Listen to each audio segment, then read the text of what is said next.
어제는 라이브로 했는데 오늘은 또 무슨 에러가 자꾸 생겨가지고 라이브가 또 안 되네요. 예, 그래서 녹화로 또 다시 시작하도록 하겠습니다.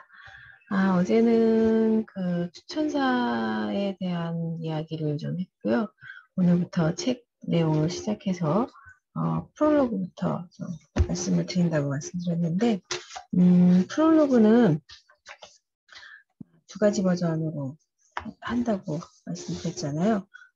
추천사가 맞습니다. 로뎀나무 힐스 센터의 센터장님이 쓰신 추천사는 전체가 다 나와 있습니다. 네, 이 부분도 한번 나중에 볼 수 있으면 보시면 좋을 것 같고요. 프롤로그 첫 번째는 엄마가 전하는 그날 그 후의 이야기, 이렇게 제목이 달려 있고요. 제가 이제는 말할 수 있다, 이렇게 했었습니다. 네, 제목 그대로 살렸는데요. 처음 시작을 그냥 저희 아이가 했던 그때 상황 말로 시작했습니다. 엄마 그때 학폭으로 신고된 게 오히려 잘된 일이었어요. 아들이 어느 날 제게 말했습니다. 예상도 못한 말에 저는 아들 얼굴만 쳐다봤어요. 사실 그즈음 제가 후배들을 여러 때렸어요. 신고한 후배가 나한테 맞은 다른 후배들한테 같이 신고하자고 했었대요. 그런데 그 후배들은 내가 처벌받는 걸 원하지 않았다고, 자신들이 잘못해서 맞은 거라며 신고 안 하겠다고 했대요. 그런데 그때 신고되지 않았으면 난 후배들을 계속 때렸을 것 같거든요. 그럼 더 큰 처벌을 받았을 거고 일도 더 커졌을 거예요. 신고를 당했기 때문에 더 이상 후배들을 때리지 않게 되었다는 얘기였습니다.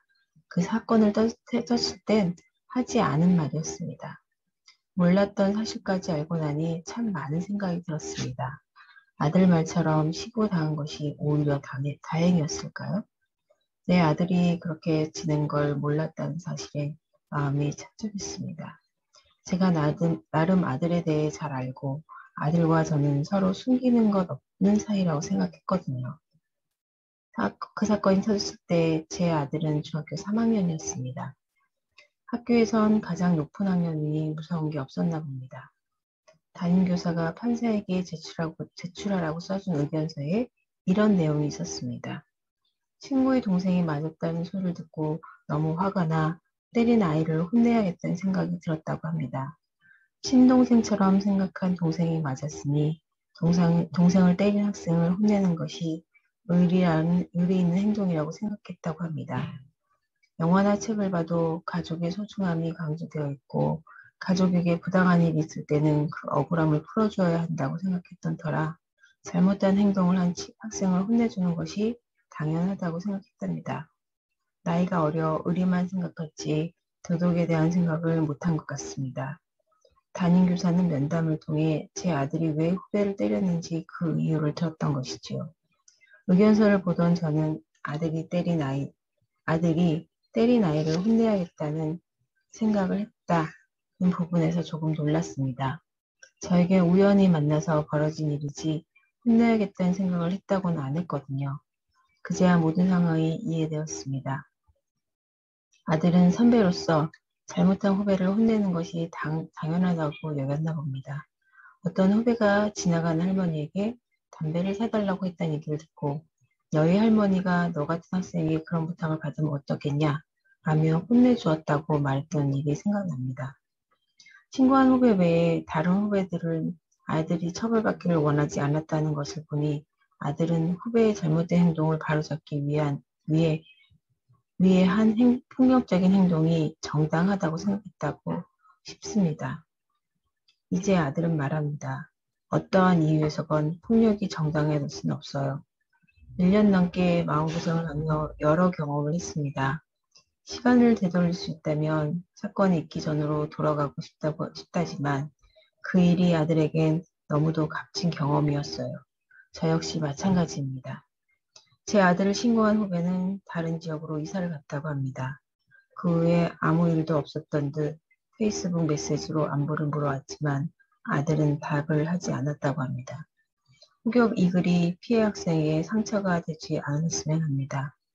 어떠한 이유로도 아들의 폭력적인 행동은 잘못된 것이었습니다. 그 일을 통해 의리와 정의를 판단하고 실천하려면 어떻게 행동하고 절대 해서는 안 되는 행동은 무엇인지 제대로 배웠을 것입니다. 자신의 행동엔 책임이 뒤따른다는 것도 깨닫게 되었을 것입니다. 제가 보기엔 그 일은 아들에게 성인이 되기 전에 맞은 예방주사와도 같았습니다. 한층 성숙해지는 계기가 되었지요. 그 일이 있으므로 방황하는 친구들의 이야기를 들어주고 집에 들여보내주던 아들은 어느새 고등학교를 졸업하고 성인이 되었습니다. 지금은 이 글로 공격받을 수 있다며 엄마인 저를 걱정합니다. 돌보아 했던 미성년자에서 엄마를 격려하는 든든한 인생의 동력자가 되었습니다. 아들의 말처럼 이 글로 인해 제가 공격받을 수도 있습니다. 하지만 용기를 내기로 했습니다. 제 경험이 같은 과정을 겪는 부모들에게 조금이나마 도움이 되기를 바라는 마음으로 저와 아들, 그리고 학교 폭력에 대해 차근히 써나가겠습니다. 네, 저의 프롤로그는 여기까지인데요. 사실 프롤로그를 썼을 때 보통 작가들은 프롤로그를 제일 마지막에 쓰는 경우가 많대요. 왜냐하면 책 내용을 다 쓴 다음에 이 책에 대해서 어떤 내용을 안내하는 것도 있고 이러이러한 이유로 책을 썼습니다 라고 하는 경우도 많기 때문이거든요. 저도 그런 면에서는 생각해보면 어떻게 썼나 라는 생각이 드는데 저는 꼭 그 책을 다 쓴 다음에 마지막에 쓰진 않았던 것 같아요. 제가 이제 예전에 썼던 글들을 다 찾아봐야 하겠지만, 그 글에서 보면 제일 마지막은 아니었던 것 같기도 하고요. 네, 지금 너무 오래돼가지고 책을 이 글을 쓴 지도, 네, 좀 기억을 더듬어 봐야 될 것 같습니다. 네. 하지만 제가 프롤로그에서 말씀드린 것처럼, 여러 가지 이야기가 있었잖아요. 그러니까 그 당시 아이가 했던 말들, 그 다음에 그 후에 이제 어떻게 됐는지에 대한 얘기, 그 다음에 제가 이 책을 쓰게 된 이유, 뭐 이런 것까지 좀 밝히고 있죠. 프롤로그엔 당연히 그런 이야기를 밝히는 거고, 물론 어떤 분들은 이제 프롤로그에 이 책을 내기까지 되게 고마웠던 분들에 대한 이야기를 쓰기도 합니다.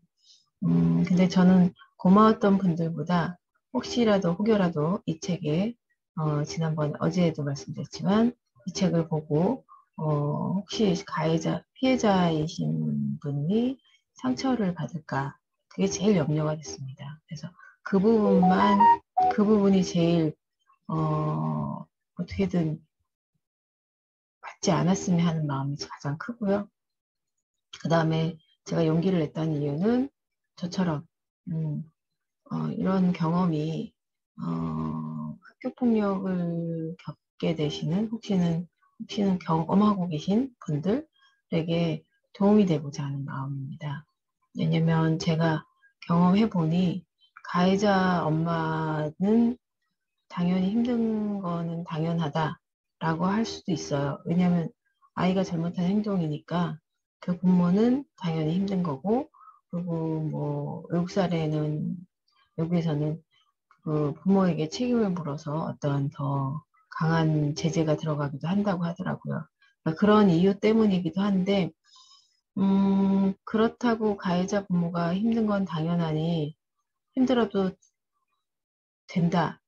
당연한 거다. 이렇게 얘기해 버리면 사실은, 가해자 학생도 그렇고 어머니도 그렇고 어디 가서 이야기를 할 수가 없거든요.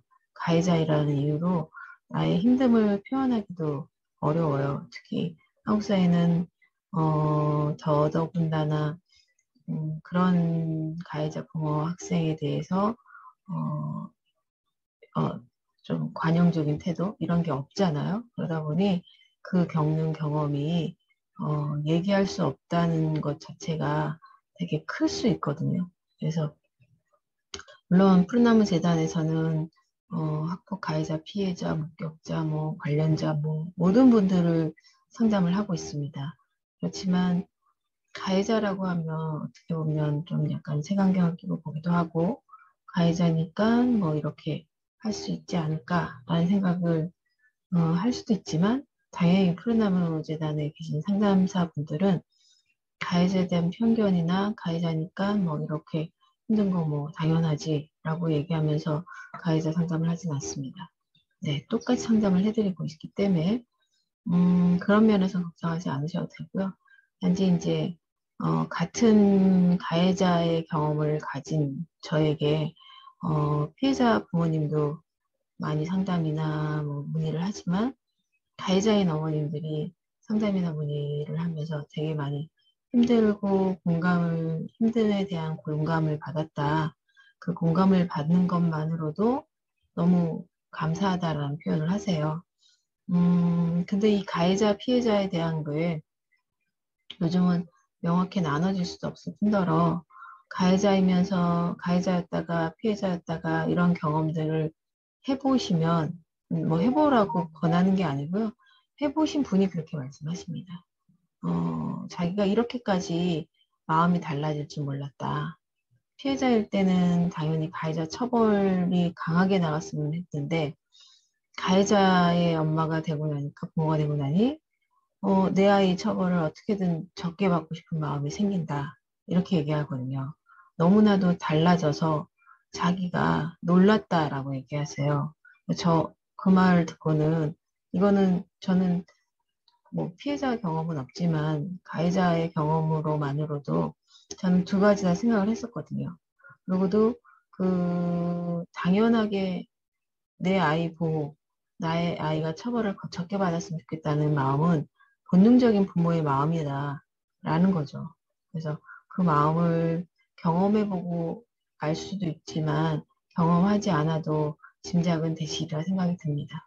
그리고 저희 아이가 제가 프롤로그에 쓴 것처럼 저희 아이와 저는 그래도 이야기를 많이 하는 편이고 아들의 친구들, 아들의 학교 상황 이런 것들을 대체적으로 알고 있는 편이었는데도 불구하고 생각보다 제가 모르는 것도 많았고 담임선생님이 그래서도 그렇고 제가 알고 있는 아이의 모습과 실제 아이의 모습이 다를 수 있다라는 거 그런 것도 지금 물론 나중에 책 내용이 들어가면 다 쓰여져 있지만 그 내용이 프롤로그에 잠깐 나와 있잖아요.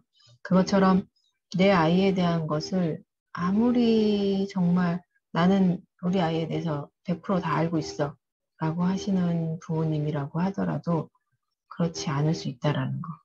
네, 아이들이 속이는 게 아니에요. 나중에 아이들한테 물어봤더니 속이는 게 아니고 부모한테 다 말하지 않는 이유들이 있더라고요. 그 이유들을 어떻게 보면 저희도 그랬던 것 같고요. 저희도 저 학창 시절에 뭐 크면서 부모님한테 이야기하기보다는 친구들하고 더 많은 이야기를 했던 그 시기가 지나가잖아요. 그것과 마찬가지인 것 같습니다. 근데 그 당시에는 이런 큰 일을 모르고 있었다는 것 때문에 되게 저 스스로도 부모 자격이나 부모의 역할을 제대로 하고 있었던가 그동안 이런 생각을 많이 하게 되고 좀 자책을 하기도 하죠. 예, 이거는 어떻게 보면 가해자 부모님들의 또 공통점이기도 합니다. 그래서 이 모든 감정들이 아마 아이의 일인데 불구하고 부모가 나서서 해결해야 되는 부분들이 되게 많거든요. 학폭이라는 것 자체가. 그러다 보니 되게 다양한 감정들이 매일매일 생겨나고 교차하고 정말 잠시도 마음이 편할 수가 없죠. 그래서 그 부분에 대한 것도 이제 이야기를 천천히 해드릴까 합니다. 오늘은 프롤로그에 대한 거를 제 프롤로그죠. 제 프롤로그를 읽어드리고 제 프롤로그가 얽힌 이야기, 이후에 이제 어떤 이야기를 해 나가게 될지를 좀 할 것 같습니다. 내일은 저희 아이의 프롤로그를 읽어드리면서 아이 얘기를 조금 더 해보는 시간을 가져보도록 하겠습니다. 오늘은 그럼 아침이라 그런가 제가 책을 읽으면서도 그렇고 말도 좀 많이 꼬였네요. 네, 양해 부탁드리고요. 네, 내일은 조금 더 자연스럽고 편하게 해보도록 하겠습니다. 제가 매일매일 영상을 이렇게 찍어서 올리고 아니면 뭐 라이브로도 하기 때문에 이렇게 편집에는 좀 시간을 좀 덜 들이려고 하다 보니 좀 매끄럽지 못한 부분이 있을 거라는 거 양해 부탁드릴게요. 왜냐면 이게 매일 올린다는 게 좀 쉬운 일은 아니거든요. 그래서 편집을 최대한 안 하는 걸로. 왜냐면 편집하는 시간이 생각보다 많이 걸립니다. 그래서 내용을 전달해 드리는 걸로 제 영상은 좀 목표를 삼고 있기 때문에 그냥 편집 없이 그냥 진행하도록 하겠습니다. 그럼 내일 만날게요. 네, 감사합니다.